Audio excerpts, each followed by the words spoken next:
ففروا إلى الله ففروا إلى الله۔ الحمدللہ رب العالمین۔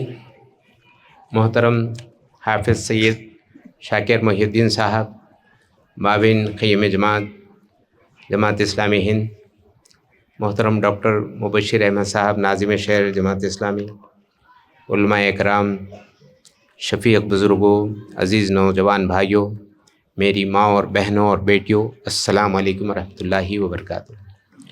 الحمدللہ کافی دیر سے آپ پڑوسیوں کے حقوق کے سلسلے میں بڑی تفصیلی گفتگو سنیں، اور مجھے امید ہے کہ جس سنجیدگی اور جس جذبے سے ہم سن رہے ہیں، انشاءاللہ اس پر عمل کرنے کی کوشش کریں گے۔ سامعین محترم، جماعت اسلامی اس ملک میں قریب 75 سال سے سرگرم عمل ہے۔ یہ اس بات کی کوشش کر رہی ہے کہ ایک طرف تو افراد کی تربیت کچھ اس طرح ہو، تزکیہ اس طرح ہو، وہ خیر امت کی حیثیت میں اپنا رول ادا کرے، اپنی آبادیوں میں، اپنے رشتہ داروں کے درمیان، اپنے پاس پڑوسی کے درمیان۔ دوسری طرف سماج کی ایسی تعمیر ہو کہ ہمارا مسلم سماج ایک آئیڈیل، ایک نمونہ بن جائے، تاکہ اس کے ذریعے سے آبادیوں میں اللہ کے نبی حضرت محمد مصطفیٰ صلی اللہ علیہ وسلم کی تعلیمات عام ہوں۔ اور تیسری طرف اس اقدام کی طرف ہمارا قدم بڑھے جو ریاست کی تشکیل ہے، جس کے ذریعے تحریک اسلامی چاہتی ہے کہ اللہ کا پسندیدہ دین قائم اور غالب ہو۔ اس لیے کہ ہمارا بنیادی طور پر نصب العین یہ ہے کہ اللہ کے دین کو قائم کرنا، اور پھر اس غرض کے لیے کہ اس کے ذریعے سے آخرت میں کامیابی ہو، اللہ تعالیٰ کی رضا ہو۔ سامعین محترم، بہت سی باتیں بڑی تفصیل سے آ چکی ہیں، اور مجھے امید ہے کہ ان باتوں کو ہم یاد رکھیں گے اور حتی الامکان عمل کرنے کی کوشش کریں گے۔ بعض ہمارے علماء اکرام نے ہمیں اس بات کی طرف بھی توجہ دلائی۔ ہم بات تو بڑے اطمینان سے سنتے ہیں، ہر جمعہ سنتے ہیں، مختلف اجتماعات میں سنتے ہیں، لیکن سننے اور عمل کے بارے میں ہمارا بہت بڑا فاصلہ ہے۔ یہ فاصلے کو کم کرنا ہے، جو بات ہم سنیں اس پر عمل کرنے کی کوشش کرنا ہے۔ پڑوسیوں کے بارے میں جہاں بہت حد تک جو پازیٹیو بات آئی ہے کہ ہمارا کیا رول ہو، ہم پڑوسیوں کے ساتھ کیسا رہیں، اس وقت شدید ضرورت ہے، اس لیے کہ اربنائز جو ہو رہے ہیں، شہر کی آبادی بڑھ رہی ہے، اپارٹمنٹس بڑھ رہے ہیں، انسانیت کی مصروفیت بڑھ رہی ہے، اور یہی وجہ سے تعلقات بہت کمزور ہوتے جا رہے ہیں۔ کسی زمانے میں ہم کو یہ بستی میں زندگی گزارتے تو قریب بستی کے سبھی لوگ ہم کو جانتے اور پہچانتے تھے۔ آج ہم ایک ہی اپارٹمنٹ میں ہیں، اس کے باوجود ہمارا آپس میں ایک دوسرے سے تعارف نہیں ہے۔ جماعت اسلامی اس مہم کے ذریعے سے یہ کوشش کی کہ وہ اپنے پڑوسیوں سے تعلقات استوار کریں، ان تک جائیں، ان کے دل کو بھی دستک دیں، ان کے در کو بھی دستک دیں۔ اس اعتبار سے ایک طرف تو ہمارے مرد حضرات، ہمارے نوجوان، اور دوسری طرف ہماری مائیں اور بہنیں، الحمدللہ تحدیث نعمت کے طور پر کہہ رہا ہوں، پورے ملک میں جماعت اسلامی سے وابستہ جو ہماری مائیں اور بہنیں ہیں، ہر کام میں بہت ہی غیر معمولی سبقت لے جا رہے ہیں۔ ہر وہ کام جو انہیں متعین کیا جاتا ہے، وہ بہت حسن خوبی سے انجام دیتے ہیں۔ تو اس اعتبار سے اس مہم میں بھی ان لوگوں کا بہت غیر معمولی رول ہے، اور یہ جانتی ہیں کہ انہی کا رول اصل ہے۔ پڑوسیوں کا معاملہ یہ ہے کہ مرد حضرات تو صبح تیار ہوتے، اپنے کام کے لیے نکل جاتے، اور شام تھکے ہارے گھر واپس ہوتے۔ پڑوسیوں سے اچھے ریلیشن تو رکھنا انہی کا زیادہ کام ہے، اور اسی لیے اللہ کے نبی نے ایک بات بتائی، دو خواتین کی مثال دی۔ ایک خاتون وہ ہے جو عبادت گزار ہے، کثرت سے روزے رکھتی ہے، تلاوت کثرت سے کرتی ہے، بہت سے کام کرتی ہیں، لیکن اس کی زبان سے اس کا پڑوسی محفوظ نہیں۔ دوسری طرف وہ خاتون ہے جو فرائض کا اہتمام کرتی ہے صرف، زکوٰۃ ادا کرتی اور حج کرتی، لیکن اس کا معاملہ یہ ہے کہ اس کی زبان سے اس کے آس پاس کے لوگ بہت محفوظ ہیں۔ اللہ کے نبی نے ایک کو جنت کی بشارت دی تو دوسرے کے بارے میں یہ بات بتائی کہ وعید۔ تو اس اعتبار سے ہمیں اس بات کی کوشش کرنا چاہیے۔ اس بات کا بھی تذکرہ آیا کہ 3 قسم کے پڑوسی، مسلم، غیر مسلم، رشتہ دار، ان تینوں پڑوسیوں سے بھی ہم متوجہ رہنا چاہیے، ان سے غافل نہیں رہنا چاہیے۔ اور پھر ہمسائے کی بات ہے، سفر میں ساتھ رہنے والوں کا بھی تذکرہ آیا، آفیسز میں کام کرنے والوں کے ساتھ کا بھی ذکر آیا، کمپنیوں میں کام کرنے کی بھی بات ہوئی۔ میں ایک واقعہ بتاتا ہوں، اس لیے کہ واقعات ایک ایسا ذریعہ ہوتے ہیں جس کے ذریعے سے بہت سی باتیں ہمیں سمجھائی جا سکتی ہیں۔ جماعت اسلامی کے ایک امیر رہے ہیں سید منظور الحسن ہاشمی صاحب، جو یہاں سینئر لوگ ہیں وہ واقف ہوں گے۔ وہ 1940s کے گریجویٹ رہے ہیں اور بہت ہی معیاری طور پر انہوں نے زندگی گزاری اپنی، بہت بعمل شخصیت تھی وہ۔ انہیں جماعت اسلامی کی جانب سے درسگاہ اسلامی رامپور کا ذمہ دار بنایا گیا۔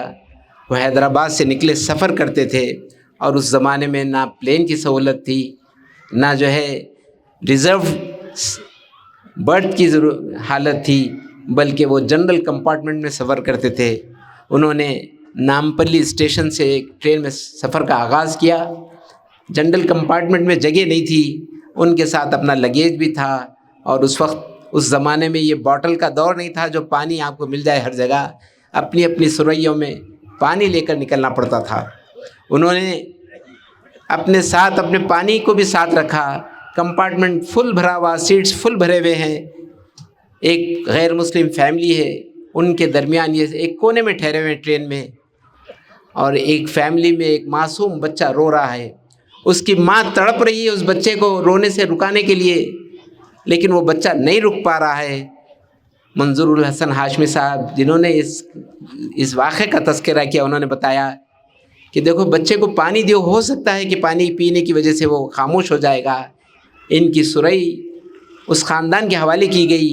اس بچے کی ماں نے اپنے بچے کو سرئی میں سے پانی لے کر پلایا، بچہ خاموش ہو گیا، بچہ کو فوری نیند آ گئی۔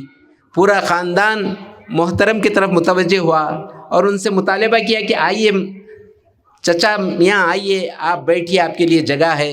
اور کسی نے کہا کہ آپ جیسے لوگوں کی ضرورت ہے، تو کسی نے کہا کہ آپ جیسے سروس کرنے والے لوگوں کی ضرورتوں کی تکمیل کرنے والوں کی ضرورت ہے۔ انہوں نے یہ بات بتائی۔ مجھے اور آپ بھی سوچنا چاہیے، جب بھی ہم کام کرتے ہیں کوئی خیر اور بھلائی کا، اور اگر کوئی ہمیں کریڈٹ دے تو ہمارا کیا ایٹیٹیوڈ ہونا چاہیے۔ لوگوں نے بتایا کہ آپ جیسی شخصیت کی شدید ضرورت ہے۔ انہوں نے صاف جواب دیا، یہ میرا کوئی کارنامہ نہیں ہے، یہ میری کوئی خوبی نہیں ہے۔ لوگوں نے پوچھا کہ پھر کیسے کیا؟ انہوں نے بتایا کہ میرے رسول کی تعلیم ہے۔ بھائیوں اور بہنوں، اور میں اپنے بارے میں بھی غور کروں، اگر میں ہوتا تو میں یہ کہتا کہ یہ میرے ڈی این اے میں ہے لوگوں کی سروس، میرے باپ دادا خدمت کریں، میں رات دن خدمت کرتا ہوں۔ مولانا محترم نے یہ بات نہیں بتائی، بلکہ بتائی کہ یہ میرے رسول اللہ کی تعلیم ہے۔ لوگوں نے پوچھا کہ رسول کون؟ راستہ تمام اللہ کے پیارے نبی حضرت محمد مصطفیٰ صلی اللہ علیہ وسلم کی تعلیمات پیش کر دیے۔ سامعین محترم، جب بھی آپ کو موقع ملے، آپ کے رویے اور آپ کا ایٹیٹیوڈ جو اسلامی ہو، اس پر لوگ پوچھیں کہ یہ آپ کی خوبی کیا ہے، آپ صاف بتا دیں یہ میری خوبی نہیں ہے، یہ اللہ کے دین کی خوبی ہے، اللہ کے پیارے نبی حضرت محمد مصطفیٰ صلی اللہ علیہ وسلم کی تعلیمات کی خوبی ہے۔ ان زاویوں سے ہم اپنی زندگی گزاریں گے، یقین مانیے آپ کے گھر کے بازو آنے کے بارے میں لوگ تڑپیں گے۔ جس بستی میں مسلمان ہو، غیر مسلم اس بستی میں مکان خریدنے کے لیے تڑپیں گے، اس لیے کہ وہاں لڑکیاں محفوظ، کوئی کسی کو آنکھ اٹھا کر نہیں دیکھتا۔ اس بستی میں آنے کو ترجیح دیں گے جہاں کے نوجوان، کوئی بڑھیا، کوئی خاتون اگر نظر آئے تو اس کی خدمت کے لیے آگے بڑھیں، اس کی ضرورت کو تکمیل کریں۔ جماعت اسلامی چاہتی یہ ہے کہ اسلامی بستیوں کا قیام ہو، اسلامی اپارٹمنٹس کا قیام ہو، ایسے اپارٹمنٹس، ایسے بستیاں ڈیولپ ہو جہاں لوگ رہنے پر سکون محسوس کرے۔ آخری بات یہ بتاتے ہوئے اپنی بات کو ختم کرتا ہوں۔ سامعین محترم، بہت سی باتیں آ چکی، ہم اپنے کلچر سے بھی محروم ہو رہے ہیں، نئی نسل کا تذکرہ ہوا وہ اپنی دین سے بھی محروم ہونے۔ ہمارے وہ بزرگ جو الحمدللہ مختلف میدانوں میں سروسز کر کے ریٹائرڈ ہوئے ہیں یا فوراً سے واپس آ کر یہاں پر زندگی گزار رہے ہیں، منیمم وہ اپنے اپارٹمنٹس میں، اپنے بستی میں اپنی آنے والی نسل کو اردو سکھا دیں۔ ٹھیک ہے ہم قرآن نہیں پڑھا سکتے ہیں، اور پڑھا سکتے ہیں تو بہت اچھی بات ہے، نہیں تو کم سے کم اردو سکھا دیں تاکہ ہمارے تہذیب، ہمارے کلچر سے واقف ہو جائیں۔ کیا کیفیت ہے اردو کی؟ حیدرآباد کے ایک مشہور عالم دین مولانا تقی الدین صاحب، جو سعید آباد میں ایک مدرسہ بھی چلاتے تھے، مدرسے نور کے نام سے، انہوں نے ایک موقع پر یہ بات بتائی تھی کہ اردو اور ہمارا ریلیشن کیا ہو گیا۔ انہوں نے یہ بات بتائی تھی کہ ایک مسجد میں داخل ہوئے کوئی صاحب، اور ایک نوجوان ٹھہرا ہوا تھا، اس سے پوچھا انہوں نے کہ بیت الخلاء کدھر ہے، تو اس نے مؤذن صاحب کے کمرے کو بتا دیا۔ یہ جو کیفیت ہے ہمارے دفتر کو، ہمارے ذمہ داروں کو ٹیلی فونس آتے مہینے 2 مہینے میں ایک بار کہ صاحب ہمارے دادا اور نانا کا انتقال ہو گیا، گھر میں بہت سی کتابیں ہیں، آپ لے جائیے اپنے دفتر، ہمارے پاس اب کوئی پڑھنے والا نہیں ہے۔ اگر یہ کیفیت ہماری نسلوں کی ہوگی تو ہمارے مہمات تو مہمات ہو جائیں گے، لیکن اس سے وہ چیز حاصل نہیں ہوگی جو ہونا چاہیے۔ بعض لوگوں نے پوچھا کہ بھائی جماعت اسلامی والے یہ مہم کیوں کرتے ہیں وقتاً فوقتاً، جیسا کہ ایک مولانا نے یہ بات بتائی کہ مختلف موقعوں پر مختلف ایشوز پر مہمات چلائی جاتی ہیں، وہ کیوں؟ یہ حقیقت میں یہ میڈیکل کیمپ ہے۔ میڈیکل کیمپ میں کمپلیٹ ٹریٹمنٹ نہیں ہوتا، خالی ڈائگنوس ہوتا۔ ٹریٹمنٹ تو 365 دن کرنا ہے اپنے گھر میں، اپنے پاس پڑوسی میں۔ تو یہ کیمپ گویا میڈیکل کیمپ ہے، یا ہم کو بتا رہا ہے کہ آج ہماری کیا سچویشن ہے۔ ٹریٹمنٹ ہم کل صبح سے شروع کر دیں گے تو انشاءاللہ اللہ کی ذات سے امید ہے ہماری آبادیاں رحمت کدا بن جائیں گی۔ ہماری آبادیاں ایسے بنیں گی، لوگ کہیں گے کہ صاحب گھر لینا ہے تو برندوان کالونی میں، فلیٹ خریدنا ہے تو ٹولی چوکی میں، اس لیے کہ اس بستی میں جو نوجوان ہوتے، اس بستی میں جو خواتین ہوتے، اس بستی میں جو بزرگ ہوتے، وہ ہمارے لیے رحمت ہے۔ اس وقت جماعت اسلامی چاہتی ہے کہ اس ملک میں اگر ہم رحمت بن جائیں تو کوئی ہم سے نہیں کہے گا کہ یہاں قبرستان جاؤ یا کہیں اور جاؤ۔ کبھی آپ نے سوچا انگریزوں کو جنہوں نے ظلم کیا اس ملک میں، یہاں کی آبادی پر ظلم کیا، وہ کرسچینٹی کو خوب مانتے ہیں، اور ان کی کرسچینٹی کو خوب ماننے والے اس ملک میں بھی آج موجود ہے۔ ان سے کوئی نہیں کہا کہ انگلستان جاؤ، ظالم سے یہ بات نہیں کہی، اس کے مذہب کو ماننے والوں سے یہ بات نہیں کہی گئی انہیں انگلستان جاؤ۔ کیوں؟ انہوں نے اس آبادی کی ضرورت بن گئی، اس آبادی کے وہ ضرورت بن گئے۔ میڈیکل فیلڈ میں انہوں نے خدمت کی، ایجوکیشنل فیلڈ میں انہوں نے خدمت کی، مختلف میدانوں میں انہوں نے خدمت کی، تو لوگ ان کو ویلکم کرتے۔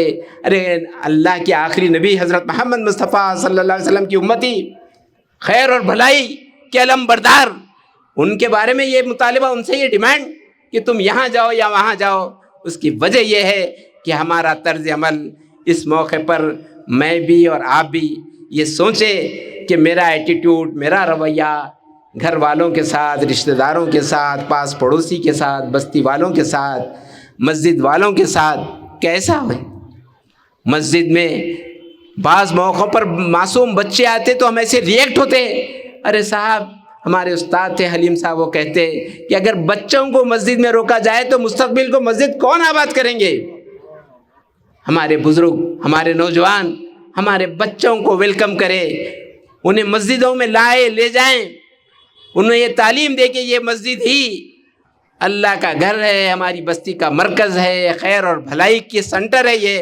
یہ میسیج اور یہ پیغام آنے والی نسلوں کو ہم دے سکیں، اور پھر اس بات کی ہم کوشش کریں کہ ہماری پوری بستی خیر پسند ہو، بھلائی کو قائم کرنے والے، برائی کو دور کرنے والے اگر ہو جائیں تو یقین مانیے لوگ جو ہے آپ کی طرف، دین کی طرف، اسلام کی طرف متوجہ ہوں گے، اور جب اسلام کی طرف آبادی متوجہ ہوگی تو وہ اللہ کا پسندیدہ دین جس کو اللہ کے نبی نے قائم کیا تھا، جس کو قائم رکھا خلفائے راشدین نے، وہ پھر ایک بار جس طرح کل صبح سورج طلوع ہونے کا یقین ہے ہمیں، اس سے زیادہ اس بات کا یقین ہے اگر ہم قولی اور عملی طور پر دین پر عمل کریں گے تو دین کو ویسے ہی ویلکم کریں گے جیسے اس سے پہلے تاریخ میں کیا گیا۔ آج میں اور آپ سب جانتے ہیں کہ کل ہی 6 دسمبر گزری، مسجد شہید کرنے پورے ملک سے لوگ جمع ہوئے۔